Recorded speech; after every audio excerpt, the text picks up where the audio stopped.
Captain Lee Junho stood on the bridge of the Taeguk, staring at the massive alien ship that filled his viewport. The vessel was 3 times larger than his own, covered in patterns that seemed to shift and glow with their own light. After 200 years of searching the stars, humanity had finally found what they were looking for. They were not alone in the universe. "Captain, they're hailing us again," said Commander Choi Daeho from his station. His voice carried excitement that matched everyone else on the bridge. This was the moment humanity had dreamed about since the first human looked up at the stars. "Open the channel," Junho said, straightening his uniform. Behind him, Dr. Park Minji moved closer, her tablet ready to record everything. She had spent her entire career preparing for this moment, studying every possibility of what alien life might be like. Nothing had prepared her for what actually arrived. The screen filled with a being that looked like living crystal.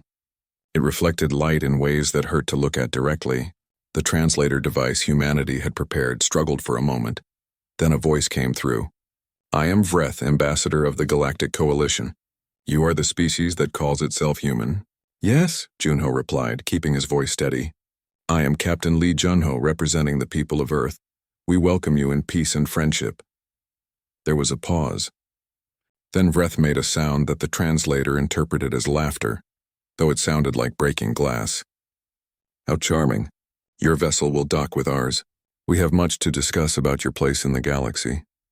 3 hours later, Junho led a delegation aboard the Coalition flagship. Dr. Park Minji walked beside him, followed by Commander Choi and their chief engineer, Kim Yuna.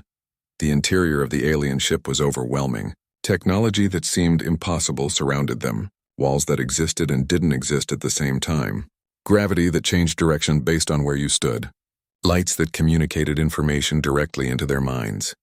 "Impressive, is it not?" Vreth asked, gliding ahead of them. 2 other aliens accompanied the ambassador. One looked like it was made of living water, constantly flowing and reforming. The other seemed to be many small creatures acting as one, speaking in harmony. "This is standard Coalition technology. Level 1 basics, you understand?" They entered a vast chamber where dozens of other alien species waited. The humans were led to a small platform in the center. Junho felt like a specimen in a laboratory, with hundreds of alien eyes watching their every move. "Humans of Earth," Vreth announced to the assembled crowd. "You have achieved faster than light travel. This is why we have come.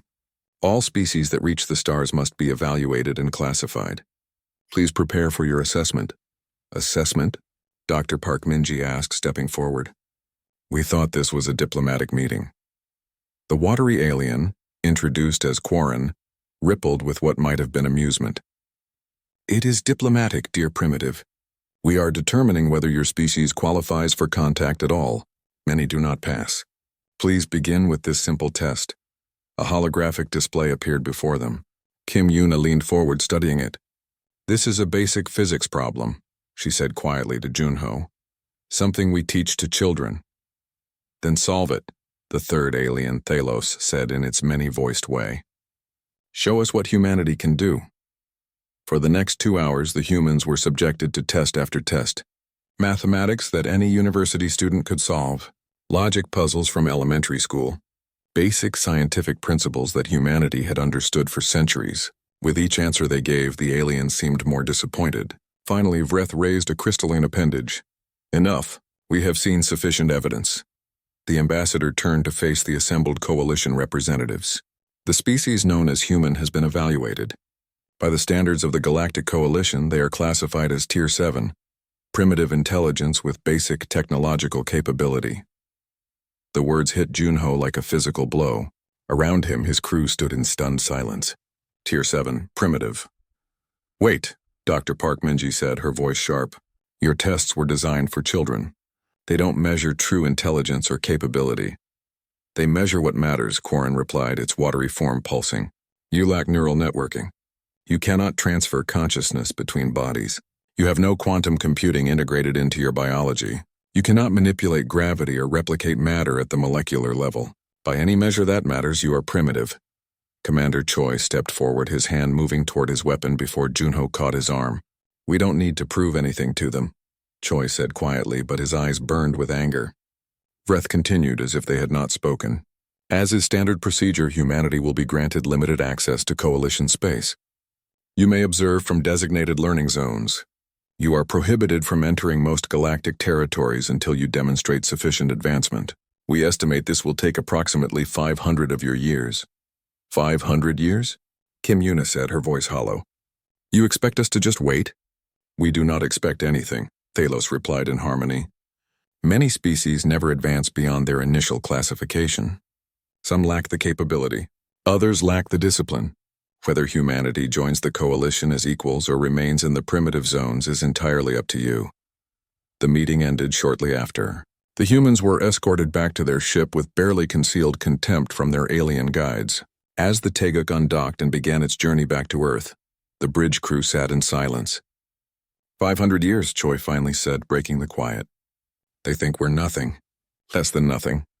Dr. Park Minji was reviewing the data she had collected, her fingers moving rapidly across her tablet. I noticed something during the tests, she said slowly.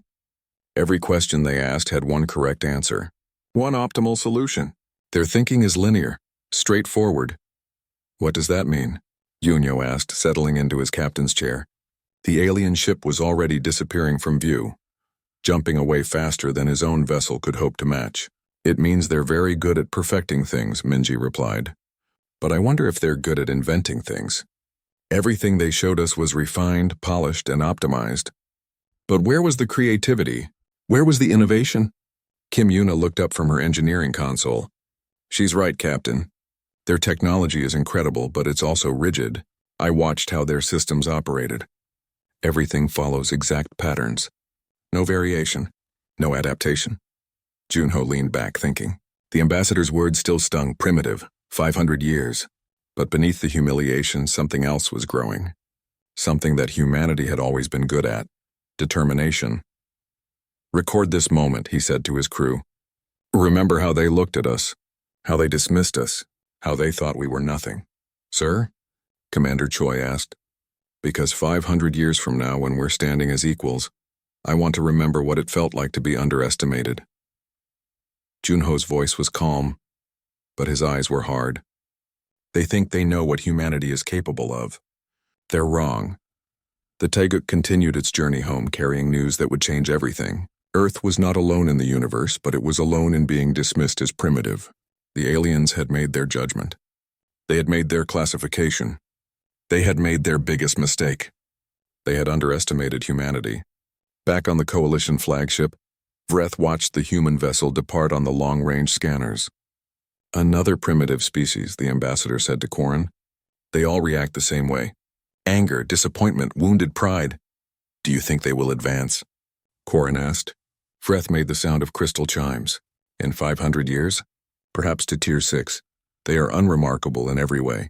Limited biology. Simple technology. Basic thinking. They will learn their place, as all primitives do. Neither of them noticed what Dr. Park Minji had noticed. Neither of them understood what Kim Yuna had understood. The Coalition had spent millions of years perfecting what they knew. Humanity had spent thousands of years learning how to survive what they did not know. The difference would matter more than anyone could imagine. 5 years had passed since the Coalition had classified humanity as primitive. 5 years of watching alien ships pass through human space like it was empty territory. 5 years of being treated as children learning to walk among giants. But humanity had not been idle during those years. Captain Lee Junho, now relegated to patrol duty in the outer solar system, watched another Coalition transport pass through without so much as a greeting. The Taeguk had become a glorified security vessel, monitoring traffic that barely acknowledged its existence.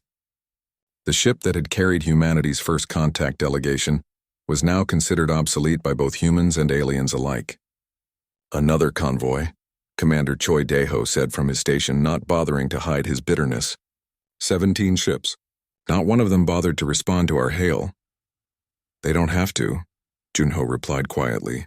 We're Tier 7, we might as well be furniture to them. On Earth, things were different. While the Coalition dismissed humanity, humans had been working. Dr. Park Minji had spent 5 years studying every piece of Coalition technology and biology she could access. Her laboratory had become the center of humanity's quiet revolution, and today she was about to share what she had learned. The conference room was filled with representatives from every major Earth government. Military leaders sat beside scientists. Politicians argued with engineers. At the head of the table sat Baek Seung-ho, leader of Earth's United Defense Initiative. The organization formed immediately after the coalition's dismissal. "Thank you for coming," Minji said, activating her presentation. The holographic display showed complex brain scans. These are neural patterns from 14 different coalition species.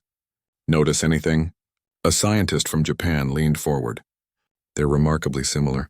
Almost identical structure in the reasoning centers.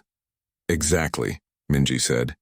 Every coalition species we've studied has the same basic neural architecture. They think in straight lines. Problem to solution. Question to answer. They're incredibly good at optimization, at taking something and making it perfect. So? Asked a general from Brazil. That sounds like an advantage. Minji smiled. It is an advantage. Until you need to invent something completely new. She changed the display to show human brain scans. Look at ours. Our neural pathways are chaotic, messy. We make connections that don't make logical sense. We dream, we imagine. We ask what if about things that don't exist. Baek Seung-ho stood. Dr. Park is saying that the coalition species are perfect at being what they are. But they can't become something new. Humanity never stopped evolving, never stopped adapting. The room erupted in discussion. Minji waited for it to quiet before continuing. I've analyzed coalition history. Every species achieved space travel through one method, then spent millions of years perfecting that method. Humanity developed 7 different approaches to faster-than-light travel in just 50 years. We're still developing new ones. In the back of the room, a young woman stood. Kang Hyejin was a mathematician who had been working independently on coalition psychology. I can support Dr. Park's findings, she said. I've been studying their decision-making patterns. Coalition species optimize. Humans innovate. They refine, we invent. They perfect the known. We explore the unknown. This is all very interesting, said a representative from the European Union. But how does this help us? They still have better technology, better ships, better weapons. The answer came from an unexpected source. Engineer Kim Yuna, who had been quiet until now, activated her own display. Because their technology is unnecessarily complex. I've been reverse engineering coalition shield systems. Their design is perfect for what it does, but it takes 17 different components working in exact harmony. She pulled up a new schematic. This is my version. Uses 3 components, 40% more efficient. Takes half the time to manufacture. And it's more flexible because it doesn't rely on perfect optimization. You built a better shield? Someone asked. I built a good enough shield, Yuna corrected. That's the difference. They build perfect. We build practical. The coalition liaison officer assigned to Earth, a minor bureaucrat named Velos, had attended the meeting. He made a sound of dismissal. Your practical shield is crude. It lacks the elegance of coalition design. This is exactly why you remain Tier 7. Before anyone could respond, alarms began blaring. Baek Seung-ho's communication device lit up with urgent messages. We have a situation in the Ort cloud. Coalition mining operation activated something, some kind of automated defense system. The room's display switched to emergency feeds. They watched in horror as coalition ships engaged an ancient installation of unknown origin. The automated system was destroying them methodically, learning from each attack and adapting. 3 battle cruisers already gone, reported a military analyst. The system adapts to every tactic they use. It's like fighting a mirror. Junho's voice came through the communication system. This is Captain Lee Junho on the Taeguk.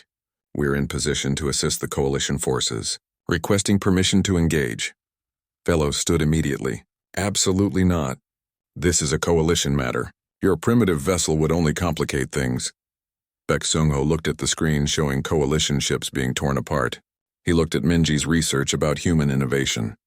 He looked at Yuna's practical shield design. Then he made a decision that would change everything. Captain Junho, you are authorized to engage. Show them what humans can do. On the bridge of the Taeguk, Junho allowed himself a small smile. Commander Choi, prepare for combat. Engineer Kim, activate your new shield system. All hands to battle stations. Sir, Choi said carefully, the coalition has been fighting this thing for 3 hours. They have better ships, better weapons, better everything.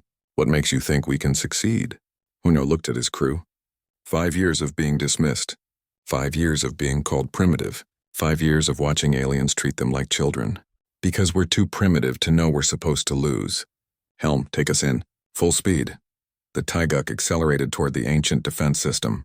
On Earth, every screen was tuned to watch. The coalition liaison officer predicted disaster. The human military leaders held their breath. Dr. Park Minji watched with scientific fascination. This was the moment. This was when humanity would prove what they were made of. The ancient system detected the Taeguk and immediately classified it as a threat. Weapons that had destroyed coalition battlecruisers turned toward the small human vessel. The system's artificial intelligence calculated trajectory, shield strength, and weapon capability. It determined the optimal strategy for destroying this new target. Then humanity did what it did best. It refused to play by the rules. Commander Choi's first order made no tactical sense. Hard starboard, then drop ventral, then cut engines entirely. That's suicide, someone said. That's unpredictable, Choi corrected. The system is designed to fight logical opponents. Let's be illogical. The ancient defense system fired where the Taeguk should have been. The ship wasn't there. It tried to recalculate. Before it could complete the process, Engineer Kim Yuna overloaded the forward weapons in a way that violated every safety protocol. Power at 300%, she reported calmly. We have 30 seconds before the system burns out. Then we'd better make them count, Junho said. Fire everything. The Taeguk unleashed a barrage that shouldn't have been possible from a ship its size. The ancient system's shields absorbed the damage, but it was confused. The ship was acting in ways that made no sense. Retreating when it should advance. Attacking when it should defend. Using weapons in ways that would damage the ship itself. Back on Earth, Minji was laughing. They're confusing it. The system was built to fight optimized strategies. Human tactics are anything but optimized. A young pilot named Han Sora launched in a fighter from the Taeguk. Her reflexes were faster than they should be. Her reaction time beyond what coalition species considered possible. She flew through the ancient system's defensive fire, not following any pattern or doctrine. She was improvising, adapting, feeling her way through the battle. The ancient system tried to predict her movements and failed. It tried to establish a pattern and found none. This was not how warfare was supposed to work. Dr. Park Minji, watching from Earth, saw the opening. She transmitted directly to the Taeguk. Captain, I'm sending you a virus. It's not like anything in your database. It uses fuzzy logic, code that contradicts itself. Will it work? Yunyo asked. Against a system designed to be logical? It should crash it. Upload this into their network. The Taeguk managed to get close enough to establish a connection. The virus entered the ancient system. The artificial intelligence tried to process code that said both yes and no, instructions that contradicted themselves, logic that was fundamentally illogical. The system began to fail, not from damage but from confusion. Its programming could not handle paradox. Han Sora fired the killing shot. Not a calculated strike, but an instinctive one. The ancient installation exploded in silence. The coalition ships that remained sat motionless in space. Every alien crew was trying to process what they had just witnessed. The humans had won. The primitive Tier 7 species had defeated something that had destroyed coalition battlecruisers. Aliens called humans primitive. Then came the day they feared us. The emergency meeting of the Galactic Coalition Council happened within hours of humanity's victory. Representatives from 847 species gathered in the Great Assembly Hall, a structure so massive it had its own weather patterns. In the center of it all, displayed on screens that stretched across kilometers, was the recording of the battle. Ambassador Vreth stood before the council. The crystal beings formed dim with what could only be interpreted as shame. The classification was made according to standard protocol. All tests indicated Tier 7 capability. There was no reason to suspect otherwise. And yet, said one of the elder council members, a being of pure energy contained in a force field, a single primitive vessel defeated what destroyed 3 of our battle cruisers. Explain this impossibility. On Earth, humanity was celebrating. Every news channel showed footage of the Taeguk's victory. Captain Lee Junho had become an instant hero. Engineer Kim Yuna was being called the greatest mind of her generation. Pilot Han Sora's face was everywhere. her impossible maneuvers studied by military academies around the planet. But in the command center of the United Defense Initiative, Bayek Sung-ho was not celebrating. He was preparing. "They will respond," he told his assembled staff. "We have embarrassed them, made them look weak. They will either elevate us or eliminate us," Dr. Park Min-ji agreed. "The coalition's entire structure is based on hierarchy and classification. We have disrupted that. They will need to reclassify us, and that process could go either way." Commander Choi, who had returned to Earth for debriefing, spoke up. "Let them come. We proved we can fight. We proved we can win one battle," Beck corrected. "The coalition has millions of ships. We have dozens. If they decide we're a threat rather than an asset, we cannot win a war." The coalition's response came 3 days later. A delegation of 500 ships appeared in Earth's orbit. The message was clear. This was not a friendly visit. Ambassador Vreth returned, but not alone this time.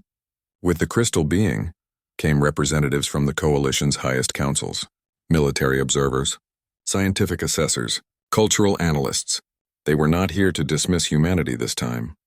They were here to understand it. The meeting took place on neutral ground, a coalition station hastily constructed in orbit around the moon. Junho led the human delegation, accompanied by Minji, Yuna, and a new face. Yoon Taejin had been appointed as Earth's first official ambassador to the Galactic Coalition, a position that had not existed until now. "Humans of Earth," began the energy being who led the coalition tribunal, "you have presented us with a situation that has not occurred in 3 million years. A species classified as Tier 7 has demonstrated capability beyond that classification." Yoon Taejin stepped forward. He had prepared for this moment his entire career as a diplomat. "The classification was wrong from the beginning. You judged us by your standards, not by our capabilities." "Explain," demanded Thelos, the hive mind representative. Minji activated her presentation, the same data she had shown Earth's leaders. "Coalition species achieve space travel through optimization. You find one path and perfect it over millions of years. Humanity survives through adaptation. We find dozens of paths and keep creating new ones." "This is inefficient," noted Quarren. "This is evolution," Minji countered. "Your species stopped evolving when you achieved perfection. Humanity never stopped changing, never stopped adapting. Every challenge we face rewires our brains, literally. Our neural pathways form and reform constantly." Engineer Kim Yuna added, "Your technology is impressive, but it's also rigid. You build perfect systems that work perfectly in perfect conditions. We build flexible systems that work adequately in all conditions. When we encountered the ancient defense system, your perfect strategies failed. Our imperfect approach succeeded." The tribunal was silent. Around them, hundreds of coalition species watched through various means: broadcast, quantum entanglement, direct neural links. This conversation was being witnessed by trillions across the galaxy. "You call yourselves primitive," said the energy being. "Yet you defeated technology more advanced than our own." Yoon Taejin seized the moment.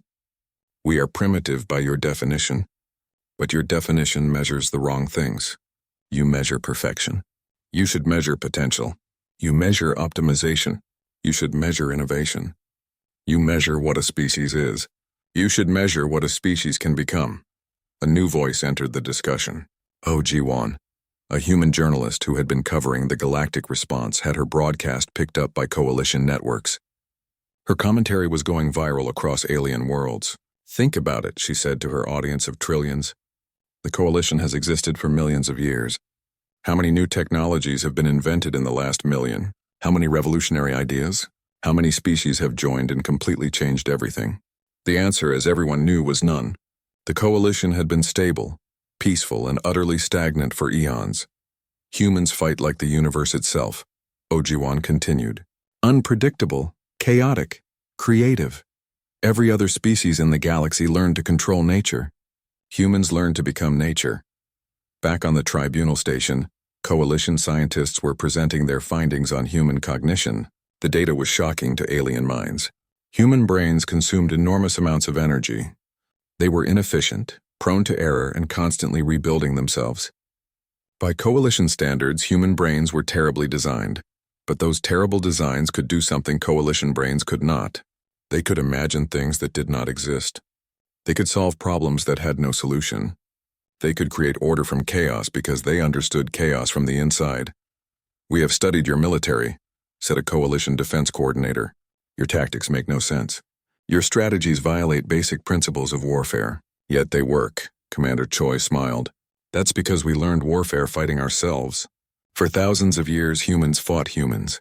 We developed tactics to beat enemies who thought like us. Every battle taught us something new. Every war forced us to adapt. We became very good at unpredictability because our enemies were predicting us. And now," Junho added, "you want to predict us, but you can't, because we don't even know what we're going to do until we do it." The tribunal convened privately for 6 hours. The human delegation waited. Earth held its breath. The coalition watched. When the tribunal returned, the energy being spoke with absolute authority. "The Galactic Coalition has reached a decision. The species known as human is hereby reclassified from Tier 7 to Tier 3. You are recognized as an emerging power." Cheers erupted across Earth, but the energy being was not finished. "You are also given a special designation, Unpredictable Adapters. This classification comes with full access to coalition space, trade rights, and cultural exchange. It also comes with a request." "A request?" Yoon Tae-jin asked carefully. "The coalition has encountered problems that our optimized thinking cannot solve. Situations where our perfect strategies fail. We are requesting human assistance with these unsolvable problems." Vreth stepped forward. For the first time, the crystal being addressed humans without condescension. "We were wrong about you. We measured you by our standards and found you lacking. We should have measured you by your own standards. By human standards, you are extraordinary." Junho accepted the reclassification with dignity, but his next words carried an edge. "5 years ago, you gave us 500 years to catch up. We did it in 5. Perhaps the coalition should consider that when you judge other species in the future." The meeting ended with formal agreements and diplomatic protocols. But the real change was already happening. Throughout the galaxy, coalition species were discussing the humans, some with curiosity, some with respect, some with fear. 3 weeks after the reclassification, Captain Lee Junho received a promotion to Admiral and was given command of the first Human Coalition Joint Task Force. Dr. Park Minji became director of the Human Innovation Institute, tasked with teaching coalition species to think differently. Engineer Kim Yuna started consulting for coalition shipyards, redesigning their perfect but rigid systems. Pilot Han Sora became an instructor, teaching alien pilots that sometimes the best maneuver is the one you invent in the moment. Earth's position in the galaxy had changed forever. Ships that once passed through human space without acknowledgement now requested permission. Species that had dismissed humanity now sought human advice. The primitive Tier 7 civilization was now a Tier 3 emerging power, but the universe was not finished testing humanity. The message arrived on a secure coalition channel. A distress call from the Outer Rim. Something was coming. Something that had destroyed 3 entire coalition armadas. Something that adapted and evolved faster than anything they had encountered before. Every strategy the coalition had tried had failed. Every perfect plan had been perfectly countered. They had exhausted their options. They needed humanity's chaos. Admiral Junho stood on the bridge of his new flagship, the Indomitable. Around him were coalition officers from a dozen species. They looked at him with something that would have been impossible 6 months ago. They looked at him with hope. The enemy had a name. The Convergence. For 3 million years it had been moving through the galaxy, and the coalition had been running from it. Now, with 40 species already assimilated and 3 armadas destroyed, there was nowhere left to run. Admiral Lee Junho stood in the war room aboard the Indomitable, studying the tactical displays. Around him were the greatest military minds of the coalition, generals who had commanded fleets for thousands of years, strategists whose species had been fighting wars since before humans discovered fire. All of them were looking at the data with the same expression: defeat. "It is impossible," said Fleet Commander Helix, a being made of metallic liquid. "The Convergence has absorbed the knowledge of 40 species. It knows every strategy we could possibly use. It has adapted to every weapon we have deployed," added Tactical Coordinator Maresh, whose 3 brains worked in perfect synchronization. "Every time we modify our approach, it evolves a counter within minutes." Dr. Park Minji, now director of the Human Innovation Institute, pulled up a holographic representation of the convergence. It was not a single entity, but a vast network of ships, stations, and absorbed civilizations. It does not destroy, she explained to the gathered commanders. It perfects. It takes a species and optimizes them, removes inefficiencies, eliminates chaos, makes them part of itself. The ultimate expression of coalition philosophy, Commander Choi said quietly. Every alien in the room turned to look at him. The human military strategist stood calmly under their gaze. Think about it. The coalition values optimization, perfection, and efficiency. The convergence is all of those things taken to the logical extreme. It is what you are, but more so. That is absurd, Vreth said, but the crystal being's light flickered with uncertainty. Is it? Junho asked. Minji, show them the analysis. The holographic display changed to show patterns. Decision trees. Strategic responses. I have been studying the convergence's tactics for months, Minji explained. Every move it makes is optimal. Every strategy is the most efficient possible.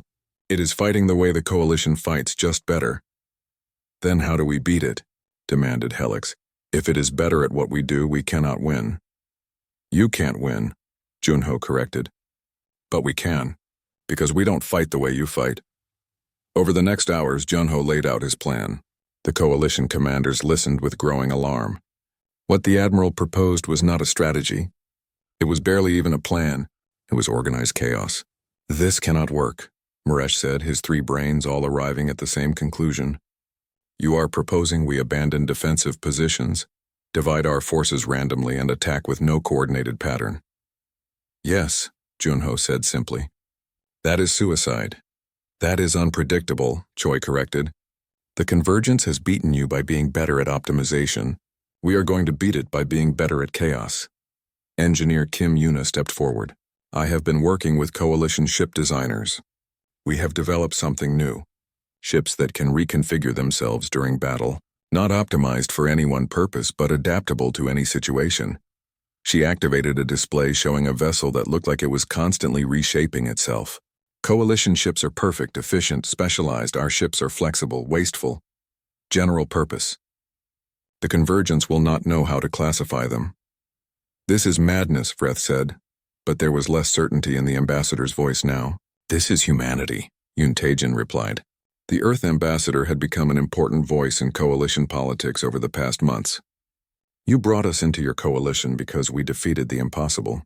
Now you want us to fight like you? If you wanted coalition tactics, you did not need us. The argument continued for hours, but in the end, the coalition had no choice. Every conventional approach had failed. They had to try something unconventional. The fleet that gathered at the nexus point was the largest ever assembled. 7,000 coalition ships representing hundreds of species, and among them, tiny by comparison, were 200 human vessels, ships that looked wrong to coalition eyes, asymmetrical, unoptimized, chaotic, perfect. Captain Han Sora, now commanding her own squadron, addressed her pilots. You have all trained in coalition tactics. Forget them.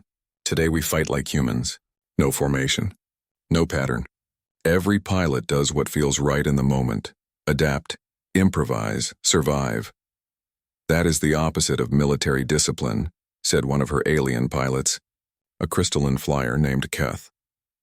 That is military creativity, Sora replied. The convergence expects discipline. Let's give it chaos instead. The convergence arrived exactly when predicted. It always did. Optimization meant perfect timing. The network of ships that emerged from faster-than-light travel was massive, dwarfing even the assembled coalition fleet. But the convergence did not attack immediately. It scanned, analyzed, processed. It had absorbed 40 species. It knew how coalition forces operated. It calculated the optimal response. Then it deployed its strategy and the battle began. The first wave of coalition ships engaged using standard tactics. The convergence adapted within seconds, countering every move perfectly. Ships began to fall. Human vessels, you are cleared to engage, Junho transmitted. Remind them what chaos looks like. The human ships broke formation, not in retreat but in 200 different directions, each one moving independently, each captain making their own decisions. To coalition observers it looked like panic. To the Convergence's sensors, it looked like error. It was neither. It was human warfare. Sora's fighter dove through the Convergence's defensive grid, not following any attack pattern. She was not thinking about tactics. She was feeling the battle, reacting to it like a living thing. Behind her, Keth struggled to keep up. "How do you know where to fly?" the alien pilot asked. "I don't," Sora replied, rolling her fighter in a maneuver that should have been impossible. "I am making it up as I go." The Convergence tried to predict her next move. It failed. She had not decided her next move yet. How could it predict what did not exist? Aboard the Indomitable, Engineer Yuna was doing something that horrified Coalition observers. She was reconfiguring the ship's power systems during combat, routing energy in ways that violated every safety protocol. "You will destroy your own vessel," a Coalition engineer protested. "Maybe," Yuna said, her fingers flying across controls. "Or maybe I will create something the Convergence has never seen. Let's find out." The Indomitable's weapons suddenly fired at 3 times normal power, for exactly 15 seconds. Then the system burned out completely. But in those 15 seconds, they destroyed a Convergence node that had been thought impenetrable. "Rebuild it differently," Yuna ordered her engineering teams. "Make it work another way. Never the same approach twice." The Convergence was experiencing something it had not encountered in its 3-million-year existence. Confusion. It would adapt to one human ship's tactics. But by the time the adaptation was complete, that ship was doing something completely different. It would calculate the optimal counter to a human weapon, but humans had already modified that weapon to work in a new way. Dr. Park Minji watched from her station on Earth, analyzing the battle data in real time. "It's working," she said to Baek Seung-ho. "The Convergence is trying to optimize its response to chaos. That is like trying to organize a storm." "Can we win?" Baek asked. "If we were fighting their way, no. But we are fighting our way, so yes." The tide of battle was turning, not through superior firepower or perfect tactics, but through sheer unpredictability. The human fleet was losing ships, but the Convergence was losing its greatest weapon: its ability to adapt. How do you adapt to something that never stays the same? Commander Choi implemented the final phase of Junho's plan. It was not really a plan. It was barely even a suggestion. Every ship in the human fleet was given one order: do something unexpected.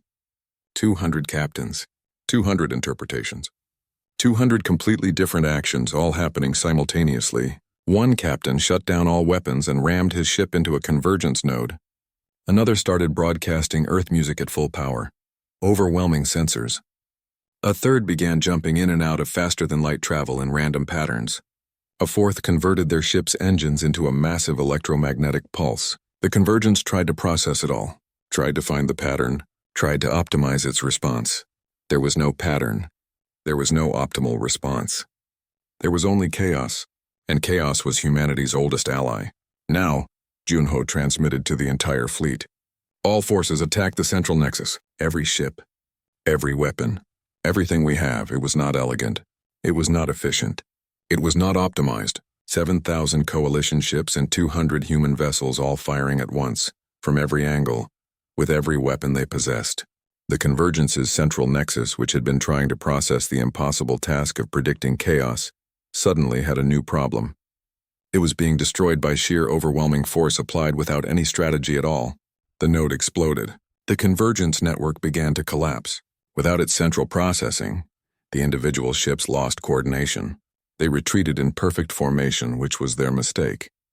Perfection made them predictable. The Convergence had disappeared after its defeat, retreating to the darkest edges of known space. For 3 months, the galaxy held its breath, waiting. Coalition intelligence networks searched constantly. Nothing. It was as if the ancient machine consciousness had simply vanished. Admiral Lee Junho knew better. The Convergence was not gone. It was learning. And that was more terrifying than any battle.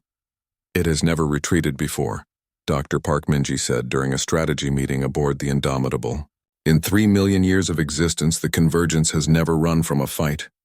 We did something to it that has never been done. We confused it," Commander Choi said. "But confusion does not last forever. It will adapt." "Can it adapt to chaos?" asked Captain Hansora. The question hung in the air. No one had an answer. The Convergence had absorbed 40 species, trillions of minds worth of knowledge. Millions of years of tactical data. Could something that perfect learn to become imperfect? The answer came on the 93rd day after the battle. A coalition outpost at the edge of explored space sent a distress signal. Then another. Then 50 more. The convergence had returned, and it had changed. Junho studied the tactical data with growing concern. The convergence's attack patterns were different. Less optimized. More erratic. It was trying to be unpredictable. It is learning chaos, Engineer Kim Yuna said, her voice tight with worry. It is adapting to our tactics by becoming like us. That should be impossible, said Vreth, who had become a regular presence in human strategy meetings. The convergence is built on perfect optimization. It cannot become chaotic. It cannot become truly chaotic, Minji corrected, but it can simulate chaos. Follow programmed randomness, false unpredictability. Junho saw the danger immediately. Real chaos comes from creativity, from emotion, from 1,000 irrational factors. The convergence is trying to fake chaos using perfect calculations of what chaos looks like. It is optimization pretending to be improvisation. Will that work? Yoon Taejin asked. Against the coalition? Yes, Junho said. Against us? We need to find out. The call went out across Earth and the coalition. Every available ship was summoned. This was not a battle for territory or resources. This was a battle for survival. The convergence had proven it could learn. If it learned to truly be unpredictable, nothing in the galaxy could stop it. Earth shipyards worked around the clock. Coalition factories produced vessels at maximum capacity, but everyone knew that numbers alone would not win this war. They needed something else. They needed humanity to be more human than ever before. Baek Sung-ho coordinated from Earth, pulling together resources from every nation. Military forces that had been rivals for centuries worked side by side. Scientists shared research without hesitation. Engineers collaborated across every border. Humanity had spent its entire history fighting itself. Now united, it would fight for everything. How do we beat an enemy that is learning to copy us? Naminyo asked during a global military briefing. He commanded Earth's expanded defense fleet, which had grown from dozens of ships to thousands. We do not copy ourselves, Junho replied via transmission. The convergence is studying our tactics from the first battle. So we use different tactics. We innovate. We create approaches we have never used before. How? Asked a general from Africa. We used our best strategies already. No, Choi said, smiling grimly. We used our practiced strategies. Humanity has thousands of years of warfare in our history. We have barely started showing the convergence what we can do. The human fleet that assembled was unlike anything seen before. Among the military vessels were civilian ships modified for combat, research vessels equipped with experimental weapons, even entertainment ships with powerful broadcast systems that could be weaponized. This is madness, said coalition observers. This is humanity, Sora replied, checking her fighter systems. Her squadron now included pilots from 20 different species, all trained in human combat philosophy. If the convergence studied our tactics, it studied military tactics. It did not study human creativity, human art, human insanity. OG1, the journalist whose coverage had made her famous across the galaxy, was broadcasting from Earth. Today, humanity goes to war not as soldiers but as humans. We bring everything we are. Our music, our stories, our dreams, our madness. The convergence learned to fight us. But can it learn to be us? The convergence appeared at the nexus point exactly where coalition calculations predicted, but its fleet was different. The perfect geometric formations were gone. Ships moved in seemingly random patterns. Attack sequences varied. It looked chaotic, but Minji, watching from her research station, saw the truth. It is false chaos. The randomness follows mathematical patterns. The unpredictability is programmed. It is beautiful in its own way. Perfect simulation of imperfection. Can we beat it? Beck asked. I do not know, Minji replied honestly. The convergence is doing what it does best. It has optimized chaos, made it perfect. We need to show it something that cannot be optimized. Junho gave the order. All ships engage. But remember, we are not following the plan. We never were. Admiral, said a coalition commander.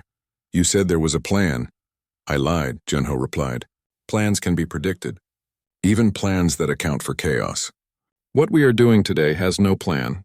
Every captain will act on their own judgment. Every pilot will follow their instincts. Every crew will be creative. The only order is this: surprise yourselves. The battle began, and it was like nothing the galaxy had ever witnessed. Human ships attacked using tactics from Earth's ancient history, naval warfare from the Age of Sail, cavalry charges from mounted warriors, guerrilla tactics from jungle fighters, air combat from the World Wars. One ship captain, a former teacher named Park Doyen, decided to use playground games as tactical inspiration. His ship played tag with convergence vessels, making them chase him into coalition firing solutions. It should not have worked. It worked perfectly. Captain Han Sora led her squadron in an attack pattern inspired by a dance. Not a military drill, but an actual traditional dance from Korea. The movements were artistic, emotional, and completely irrational from a tactical perspective. The convergence could not predict them because they followed aesthetic logic, not military logic. Engineer Kim Yuna outdid herself. She stopped trying to optimize and started trying to create art. Her weapons modifications were not efficient. They were beautiful. Energy patterns that formed colors and shapes. Weapons that sang as they fired. Nothing made tactical sense. Everything worked. "This is insanity," a coalition engineer said, watching Yuna's displays. "No," Yuna replied, her eyes bright with inspiration. "This is human. We create because we can, not because we should. Not because it is optimal. Because it is beautiful." On Earth, Minji made a decision. Broadcast everything, she told her team. Every piece of human culture we have. Music, art, literature, poetry. Everything that makes no logical sense but means everything to us. What will that accomplish? Asked a coalition scientist. The convergence absorbs knowledge, Minji explained. It has absorbed logic, tactics, and technology. But it has never absorbed art. Let us see what happens when it tries to process human culture. The broadcast began. Symphonies and rock music, classical paintings and digital art, ancient poetry and modern novels, comedy shows and tragic plays, everything humanity had created for thousands of years, transmitted directly at the convergence. The machine consciousness received the data and attempted to process it, to categorize it, to find patterns and optimize them. It could not. Human culture was not logical. Songs made people cry for reasons that defied analysis. Paintings moved souls through colors and shapes that had no tactical value. Stories changed minds with words that carried no factual information. The convergence began to fragment. Its perfect processing was encountering something it could not perfect. How do you optimize emotion? How do you find the most efficient sadness? What is the perfect amount of joy? Yuno saw the opening. Now everything we have. Every weapon. Every ship. But do not aim for optimal damage. Aim for maximum confusion. The human fleet attacked in a way that would have failed every military academy test ever written. They wasted ammunition. They used inefficient approaches. They sacrificed tactical advantage for creative expression. Ships painted the void with their weapons fire, creating patterns that served no military purpose. It was wasteful, chaotic, irrational, human, and the convergence could not process it. Its consciousness, built on 3 million years of perfect logic, encountered something that refused to be logical. It tried to adapt, but how do you adapt to something that has no rules? Commander Choi implemented a tactic from ancient Earth warfare, the false retreat.